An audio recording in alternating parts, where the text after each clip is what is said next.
Une situation vous déplaît, vous en avez gros sur le cœur, vous êtes exaspéré par un certain nombre d'événements, Radio Côte d'Ivoire vous ouvre une lucarne pour crier votre mécontentement. C'est pas normal. Les gens de la presse aient le courage de dire la vérité aux gens. Si quelqu'un fait quelque chose qu'on dit c'est pas bon, tu viens poser la question aux gens, on te répond, il faut dire ça comme il se doit. Abidjan peut pas être comme ça. Il faut la construire sur Abidjan, c'est pas comme ça qu'il a voulu que l'Abidjan soit. Voilà. C'est pas normal. Je loue une maison à Abidjan. C'est pas normal. Nous, on s'en va prendre maison. Le locataire, lui, construit ce qu'il veut, il donne. L'État doit vérifier les gens. Le caution, normalement, c'est l'État qui doit donner. C'est pas normal. Du lundi au vendredi, de 8h15 à 8h30 sur Radio Côte d'Ivoire.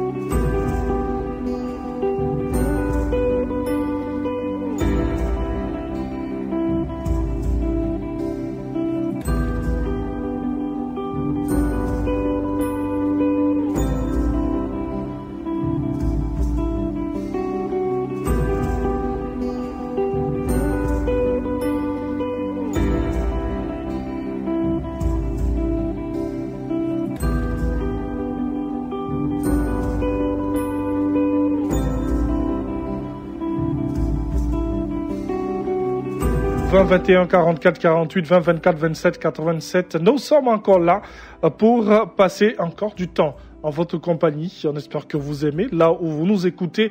20 21 44 48 20 24 27 87, les deux numéros pour nous avoir, pour échanger avec vous sur C'est pas normal, des situations qui ne sont pas normales. Oui, comme son nom l'indique, dans vos quartiers, dans vos localités, eh bien le bitume qui n'est pas fait, la route qui se dégrade, il y a un manque d'hôpitaux, il y a un manque d'ambulances, en fait, certaines situations comme ça, hein, et d'autres aussi.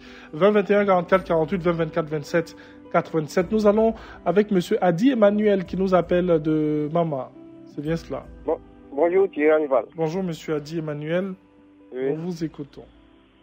Ce matin, je vais parler de il y a une voie partant de Boaké à Satamasokora, oui, en passant par Belleville. Oui. Si j'ai bonne mémoire, cette voie-là est inscrite aussi sur la liste des voies à bitumer depuis autant d'Oufou ici, j'ai bonne mémoire. Vous êtes sûr? Mais oui. Je vous assure que cette voie-là, c'est une grande voie. Malheureusement, jusqu'à preuve de contraire, cette voie est encore elle-même. Donc vraiment, j'ai tiré l'attention du conseil régional du Béquet pour que aussi ils puissent vraiment instaurer sur la liste des voies qui seront bitumées en Côte d'Ivoire. Parce que cette voie-là, c'est une grande voie qui vraiment devrait être bitumée depuis un bon moment. Mais malheureusement, elle est encore là, cette voie est toujours dégradée. Donc vraiment, avec ces coupeurs de route qui sont installés partout là, donc vraiment, je tire l'attention au conseil régional pour que vraiment, ils puissent vraiment penser à cette voie-là aussi, qui nous aussi va nous arranger ceux qui sont au bord de cette voie-là jusqu'à Satamasokora, pour qu'ils puissent vraiment faire leurs activités, pour qu'ils puissent en bénéficier. Merci beaucoup, on comprend bien. Monsieur Adi, vous pouvez nous rappeler l'axe, s'il vous plaît? Rappelez-nous l'axe. C'est l'axe Boaké-Satamasokora. Merci beaucoup. L'axe Boaké-Satamasokora. Merci à vous, cher monsieur. Monsieur Kofi Corneille nous appelle de Daloa. Allô? Allô? Allô? Allô? Allô? Bonjour, monsieur Kofi. Allô? J'appelle de Daloa. Hein? Oui, de Daloa, oui, monsieur Kofi. Allons-y. Dans l'arbre à Tapejeu. Campement Congo. Oui, nous vous écoutons, cher monsieur. Hein? Allô? Ma fille. Allô? Ouais. Allô? Qui a été victime? Oui, allez-y. Il est parti. 20 21 44 48 20 24 27 87. Mauvaise liaison téléphonique avec monsieur Kofi. On espère qu'il va nous rappeler. Mademoiselle Soko nous appelle de Marcory. Allô? Allô, oui, bonjour monsieur. Bonjour, c'est mademoiselle Soko, c'est bien cela? Oui, c'est cela. Ok, nous vous écoutons. Je fais partie, en fait, des admis de la fonction publique, des concours de la fonction publique de 2016. Oui. Bon, nous avons fait la formation à l'INA. On a été affecté par la suite par la fonction publique au ministère du Budget. Donc, depuis janvier 2018, nous avons été affectés au ministère du Budget. Mais juste là, on n'a pas encore pris service. Et à chaque fois, on nous demande d'attendre. Bon, il y a certains de nos collègues qui ont pris fonction. Et quand on repart là-bas, ils nous disent qu'il faudrait qu'on puisse connaître les directeurs du ministère. Parmi les 5 directions du budget, il faudrait qu'on puisse connaître quelqu'un pour que la personne, en fait, puisse poursuivre votre dossier. Exprime le besoin. Oui, justement, exprime le besoin. Quand on a été affecté par l'État. Bon, moi, je n'arrive pas à comprendre jusque là. Bon, cette façon de faire. Vous avez été affecté. Oui, en tant qu'attaché administratif. Oui. Grade A3 au ministère de la fonction et au ministère du budget. Ok. Et là, on vous dit qu'on doit exprimer le besoin d'abord avant de vous affecter. Oui, avant de nous redéployer dans une des directions du budget, puisque nous sommes au sein du ministère. Vous me comprenez? Oui, je vous comprends parfaitement, madame. Lorsque vous vous rendez là-bas, eh bien, c'est cette réponse que l'on vous donne. Oui. La réponse qu'on vous donne, on vous demande de patienter. Et ça fait combien de temps que vous patientez, madame? Ça fait 6 mois maintenant. Oui. Ça fait 6 mois. En temps, on a nos collègues qui ont déjà pris service. Ceux qui ont des attaches là-bas ont déjà pris service. Mais nous qui n'avons pas d'attache, nous faisons comment? Le service public, il est pour tout le monde. Bien sûr. Il n'est pas seulement pour une catégorie de personnes. Donc, on ne le gère pas comme un patrimoine de famille. Donc, j'appelle les autorités pour que vraiment ils puissent régler ce problème-là. Oui. Mademoiselle Soko, qui nous sommes à la maison. On comprend bien, madame, on comprend bien ce que vous êtes en train de nous dire et c'est un problème assez complexe que vous nous expliquez là. Eh bien, selon vous, on vous demande de patienter et tant que le besoin n'est pas exprimé, vous ne pouvez pas être redéployé dans vos différents services d'affectation. Elle nous appelait bien de Marcory, c'est bien cela. Merci à mademoiselle Soko et on espère que les autorités compétentes sont à l'écoute et face à ce problème-là, voilà, pour avoir des solutions rapides et vérifier surtout ces informations que l'on nous donne dans certains services, dans certains ministères aussi. Merci beaucoup à mademoiselle Soko. Monsieur Benjamin Kofi nous appelle de Didier Vie. Allô? Allô? Oui. Bonjour, monsieur Benjamin Kofi. Oui, monsieur. Bonjour. Nous vous écoutons, cher monsieur. Oui. J'interviens ce matin à propos de l'épisode FIFA. Sincèrement, c'est une grande honte pour la Côte d'Ivoire. L'organe suprême du football mondial s'appelle la FIFA. Oui. À ce titre, elle a le droit d'auditer les comptes de la FIFA. Son opposition confirme de sa mauvaise gestion reprochée par les clubs du G42. Le compte bancaire de la FIFA recorde toutes les entrées d'argent. Donc en matière comptable, il ne peut pas avoir d'audit séparé. Je le dis en conséquence de cause, en ma qualité de gestionnaire et ex-membre du conseil d'administration du Stade d'Abidjan, à qui je souhaite bonne chance cet après-midi. C'est pourquoi je demande au ministre des Sports, à Michel François, de peser de tout son poids pour obliger la FIFA à accepter l'audit. En cas de refus, le ministre doit prendre ses responsabilités en mettant fin au mandat de Sidi Diallo et aux membres de son bureau. Alors, monsieur Kofi. Oui. Bon, selon l'actualité que nous avons suivie, eh bien, la FIFA n'a jamais refusé d'être auditée. Elle a juste émis quelques réserves, tout simplement. Bon, c'est ce que nous voyons. Oui. Bon, cette situation ternit l'image de marque de notre pays, respectée par le monde entier. C'est une défiance de la FIFA vis-à-vis de la FIFA. La FIFA parle d'harcèlement de la part de la FIFA. Ce n'est pas normal. D'ailleurs, je salue la position du gouvernement ivoirien lors du Conseil de ministres du mercredi passé. Dans tous les cas, le gouvernement ne... Oui, allô? Oui, par la voix de son porte-parole, le ministre Nabania Koudé. Bon, le gouvernement était... Oui, le gouvernement était bien clair, cher monsieur, pour vous dire. Le gouvernement ne se mêle pas de ces histoires-là. Hein. Ils ont été bien clairs dans la lecture du Conseil des ministres. Et je reviens pour vous dire que la FIF n'a jamais refusé et bien d'être auditée. Elle a juste émis des réserves. Donc, on comprend bien votre plainte, cher monsieur. Je pense que pour l'instant, on va laisser les choses finies et puis faire des conclusions. Oui, mais dans tous les cas, quand le porte-parole du gouvernement a terminé, il a même dit que la FIFA a le droit de doter les comptes de la FIFA. Bien sûr, Ce qui veut dire que nous regardons tous dans la même direction. Sans s'en mêler, bien sûr. Voilà. Je félicite et j'encourage M.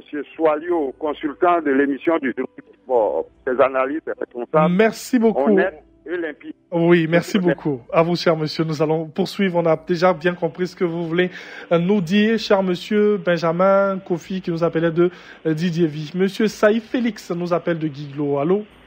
Allô, monsieur. Bonjour, monsieur Saïf. Bonjour. Nous vous écoutons.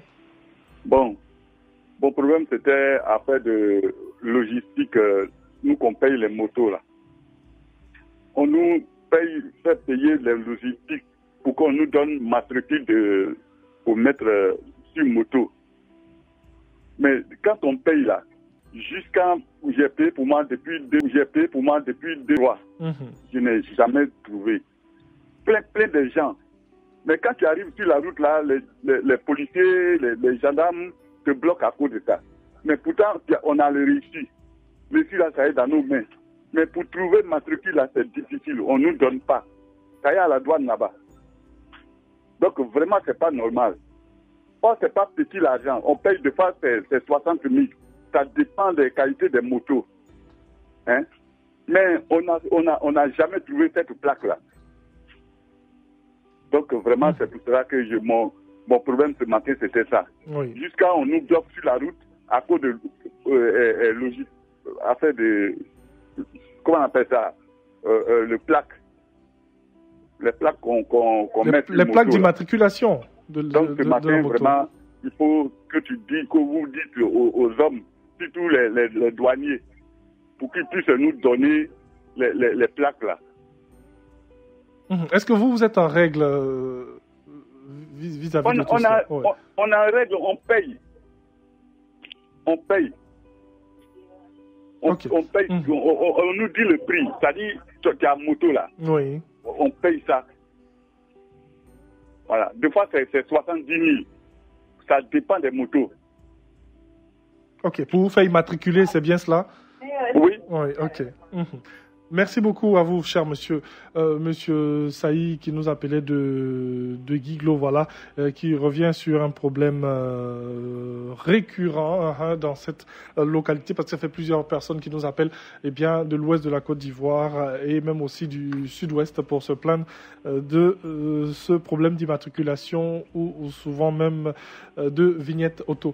Monsieur Glon Gueye nous appelle de Tout le Pleu. Allô? Allô, bonjour. Bonjour, nous vous écoutons, cher monsieur. Oui.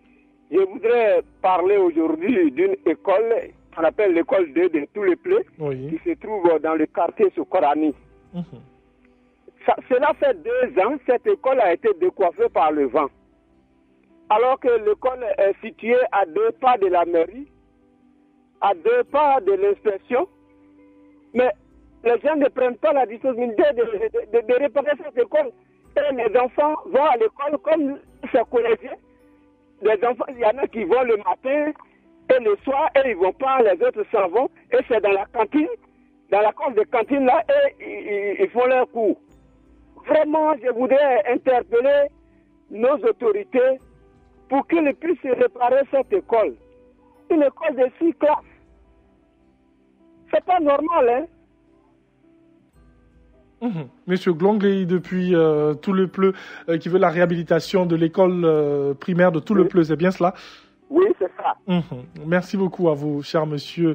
Réhabilitation de cette école, et il appelle le ministère de tutelle et si possible peut-être les cadres aussi de la région, pourquoi pas. Merci beaucoup, monsieur Glon. Monsieur Bernard nous appelle d'Abobo. Allô? Monsieur Bema Dosso. Bema Dosso, autant pour moi. Voilà. Souvent, c'est la prononciation qui n'est peut-être pas bien et puis on se permet de mettre d'autres noms. Mais bon, pas grave. Monsieur Bema Dosso, dernier auditeur. Allô, nous vous écoutons. Monsieur Télé, c'est pas normal, ça, hein? Qu'est-ce qui n'est pas normal? Des affaires de gaz, là. Des bouteilles de gaz butane, c'est bien cela. Depuis le mois de carême arrivé, oui. La boutique a payé 5 500, c'est devenu à 6 000. C'est quand on paye 2 200, c'est devenu à 2 600. Vraiment, c'est pas le mal pour vous plaquer ainsi. Bon, déjà, il y a un prix homologué partout en Côte d'Ivoire. L'on sait à combien on vend, on achète ces bouteilles de gaz butane. À 2 000. Oui, je vous suis dans votre logique, cher monsieur. Juste vous dire que c'est chez vous que ça se passe comme ça, ou vous pensez, ou selon vous, c'est dans d'autres communes? Non, j'ai demandé à Djembe, les gens font là-bas 2200 à Djembe. Et c'est chez vous que ça a augmenté? Chez nous, on paye 2600. Et l'autre, on paye 6 000. Il s'est beau plaque 1. Ok. On a fait, maintenant, pas s'enlever, maintenant, que ça bobo la guerre. Pourquoi non, on a bobo la paix aujourd'hui. Ok, merci beaucoup, cher monsieur. Si ce que vous dites est vrai, cher monsieur, je pense que nous avons à l'écoute même les responsables de l'organisation des consommateurs de Côte d'Ivoire qui vont prendre des dispositions idoines pour régler cette question. Sinon, en Côte d'Ivoire, on connaît bien les prix homologués pour ces bouteilles de gaz butane. Voilà, merci beaucoup à vous, cher monsieur. Merci à toutes les personnes qui nous ont appelés. On a essayé plus ou moins comme ça de répondre à vos préoccupations. Si nous ne pouvons pas le faire, eh bien, nous espérons qu'il y a ces personnes avisées qui sont à l'antenne pour répondre à toutes vos préoccupations. Et Dieu merci, et je peux vous l'assurer, nous avons, eh bien, ces directeurs de communication des ministères, ces directeurs de cabinet, ces chefs de cabinet, les services de communication qui sont à l'écoute de C'est pas normal, qui entendent, eh bien, vos préoccupations et qui réagissent au fur et à mesure. Et sachez que l'État a pris en compte dans un programme présidentiel, dans un programme particulier, eh bien, la réhabilitation, la réfection, la construction de plusieurs infrastructures dans notre pays, et ce jusqu'à la fin de cette année 2019. Merci beaucoup. C'est pas normal. Vous pouvez réécouter cette émission ce soir à 19h20 sur Radio Côte d'Ivoire ou sur notre site internet www.rti.ci, onglet Radio Côte d'Ivoire.